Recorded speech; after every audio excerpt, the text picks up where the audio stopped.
las 5:40. Para cerrar el programa tenemos el siguiente tema. Escuchen muy bien. ¿Cuáles deberían ser los puntos a considerar antes de despedir a tu personal? Ojo, esta es una entrevista no solamente para áreas de recursos humanos y para jefes, no, también por supuesto para los colaboradores, ¿no? Es importante estar preparados porque en cualquier momento puede pasar que la empresa, la institución pasa por una etapa complicada, difícil, ¿no? Hay que aminorar las planillas y va a venir el despido. Pero ¿cómo debe ser este despido? Para responder a esa pregunta me acompaña Luis Serrano Díaz, inspector de trabajo de SUNAFIL. Luis, ¿cómo estás? ¿Qué tal? Bienvenido, buenas tardes. Buenas tardes, Mirta. Encantado de estar nuevamente en tu programa y recibo el saludo de SUNAFIL, la Superintendencia Nacional de Fiscalización Laboral, y de todo el personal, tanto inspectivo como de todas las áreas, quienes día a día van trabajando arduamente para difundir las normas laborales y también cumplir su vigilancia. Muchísimas gracias, Luis. Bueno, ¿por dónde debe empezar una empresa que se ha visto en la necesidad de efectivamente despedir al personal? Ojo, estamos hablando de despido justificado, ¿no? Efectivamente. Permíteme hacer un paréntesis. Sí, claro. En el sentido de señalar lo siguiente. Nuestra Constitución, ¿no? Señala que todos tenemos derecho al trabajo, ¿no? El derecho al trabajo es un derecho fundamental. Por lo tanto, siempre va a haber una protección especial.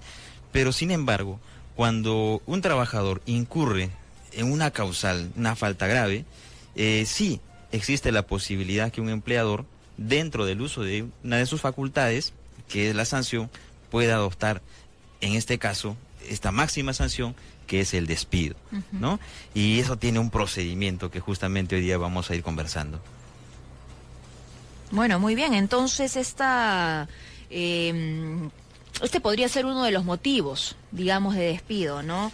Pero pasa que también en la actualidad muchas empresas, han visto afectada su economía en algún sentido, ¿no? Hemos sido testigos de algunos despidos. Entonces, ¿cómo deberían darse estos? Claro, la Ley de Productividad y Competitividad Laboral establece algunas causales, ¿no? Dentro de ellos, por ejemplo, cuando un empleador ve que un trabajador ha cometido una falta grave, tiene que iniciar un procedimiento. ¿Y ese procedimiento qué implica? Enviarle una carta de preaviso. Esta carta de preaviso debe incorporar la falta grave que ha cometido el trabajador y otorgarle un plazo, en este caso de 6 días hábiles, para que el trabajador pueda hacer los descargos y luego el empleador evaluará si procede o no, ¿no? Claro, ese es en el caso de que haya habido una falta, como tú mencionabas antes, ¿no? Que la medida la medida del despido, digamos, responde a una sanción. Pero yo te hablo de otros casos también, porque claro, el despido no siempre viene por sanción. A veces a la empresa le va mal y tiene que despedir personal. Entonces, ¿qué paso seguir? Bueno, en este caso ya estamos hablando entonces de los hechos que son externos a la empresa, ¿no? Como puede ser como de repente una situación económica difícil, ¿no? Para la empresa, o un hecho fortuito que hace que la empresa tenga que cerrar. En ese caso, tiene que comunicar al Ministerio de Trabajo. Muy bien, para empezando que el Ministerio de Trabajo autorice el cierre de ese centro de trabajo. Este es un paso necesario, ¿no? Y el ministerio va a ser quien autorice si procede o no ese cierre. Claro, pero no necesariamente el cierre, simplemente quieres reducir el personal. Claro, se puede hacer también, pero explicando al ministerio, en este caso, los motivos que lo justifican, ¿no? En este caso, acreditar que de repente la situación económica de la empresa ha decaído, ¿no? De repente ha perdido mercado, entonces el ministerio le va a pedir que sustente ello, con lo cual se podrá aceptar que se haya reducido la cantidad de personal de la para empresa. Que no se caiga en el despido injustificado. Efectivamente, ¿no es cierto? Claro, tiene que estar justificado, ¿no? Ahora, esta debería ser la primera acción, digamos, ante la institución que manda, ¿no? El Ministerio de Trabajo, pero ¿cómo comportarnos frente a nuestro colaborador? Muy bien, claro. ¿Cómo notificarle, cómo comunicarle? Creo que es importante en este caso la comunicación que puede haber, ¿no? Con los colaboradores. En este caso, ¿cuánto tiempo antes, ¿no? De la situación difícil que pasa, ¿no? En el caso, por ejemplo, de lo que es la producción, normalmente el trabajador tiene un plazo de 3 meses en los que debe, digamos, tomar conocimiento de esta situación y elevar su producción en este caso, ¿no? La norma no establece exactamente un plazo con el que se le tenga que avisar al trabajador cuándo va a terminar su contrato, ¿no? Entonces, esto no está regulado, no está establecido. ¿Por qué? Porque lo que se busca es más bien la protección, ¿no? Los casos de despido son excepcionales. Entonces, ¿cómo se permite? Por una causal que puede ser en este caso una situación económica, ¿no? Pero tiene que pasar por un proceso de todas maneras de autorización del Ministerio de Trabajo. Claro, porque sin pasa ellos que estaría incurriendo en algunas personas son despedidas el mismo día, ¿no? Claro, pues llega a fin de mes y te dicen, bueno, hasta hoy día nomás señor trabaja. Entonces uno dice, pero caramba, ¿qué pasa acá? ¿No? ¿Cuáles son mis derechos? Me quedo en el aire, yo no tuve tiempo de buscar otro trabajo. Más allá de que exista efectivamente una causalidad verdadera, ¿no? Ahí tendríamos que diferenciar justamente las causales que dan lugar a un despido, ¿no? Y también tenemos que tener en consideración el tipo de contrato que tiene un trabajador, ¿no? Si es un contrato, por ejemplo, a plazo indeterminado, ¿no? Y se produce una causal, una falta grave, en este caso hay un plazo de 6 días para que el trabajador, una vez que recibe la notificación, pueda hacer los descargos y luego recién procederá o no el despido de acuerdo a la evaluación que haga el empleador. Pero en los contratos a plazo fijo o plazo determinado, en ese caso, el trabajador desde el momento que firme el contrato sabe cuál es la fecha de inicio y cuál va a ser su fecha de término. Entonces la empresa legalmente no está obligada a la comunicación. Sin embargo, por una cuestión a veces de consideración, de trato, ¿no? Y la empresa suele comunicarle unos 15 días antes, ¿no? De que probablemente no se le va a renovar el contrato. Repetimos, pero, si no lo hace, no está fuera, legal. No está fuera del marco legal si es que no lo hace, pero por una cuestión de consideración, como bien has dicho, Luis, sería bueno que se le informe al colaborador, ¿no? Una persona que ha servido en tu empresa, que ha ayudado a que esta crezca. Así es, y que de un momento a otro, pues, verse de repente sin empleo, efectivamente lo va a afectar al trabajo. Sobre todo porque esa persona puede pensar que el contrato se va a renovar en algún momento, ¿no? Entonces, si esta renovación no llega, es importante saberlo. Ojo que estamos tratando de dar ideas generales. Yo te agradezco, Luis, por la ayuda, porque son diferentes escenarios, ¿no? Hay muchas posibilidades de despido, ¿no? Te pueden despedir por diferentes motivos y va a ser siempre distinto también dependiendo del régimen en el que tú trabajes. Sí, efectivamente, justamente. A ver, veamos, por ejemplo, en el caso de que un trabajador es a plazo indeterminado y puede incurrir en alguna de las causales que están en el artículo 25 de nuestra ley de productividad y competitividad laboral, como por ejemplo el abandono del trabajo, ¿no?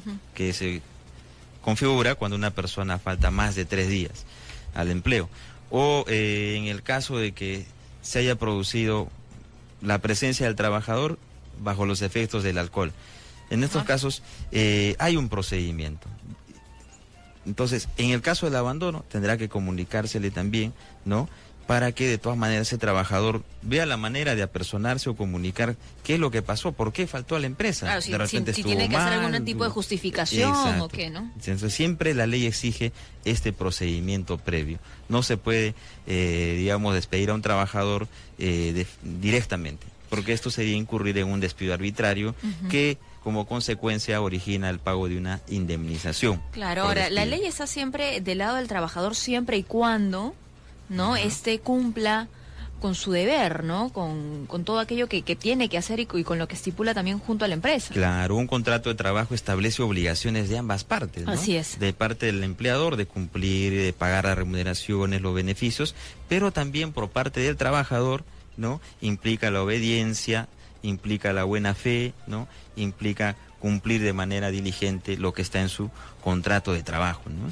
Entonces, para ir finalizando, Luis, ¿qué otro punto debería considerar una persona antes de despedir a su personal? Bueno, se habló de algo bastante necesario, ¿no? La comunicación, el cómo yo le voy a comunicar a esa persona, a quiénes voy a comunicar, porque a veces se le comunica solamente a la persona que va a ser despedida o a las personas que van a ser despedidas y en el resto del personal viene la incertidumbre, ¿no? El pensar que de repente también van a estar en este costal de despido masivo, de despido en general.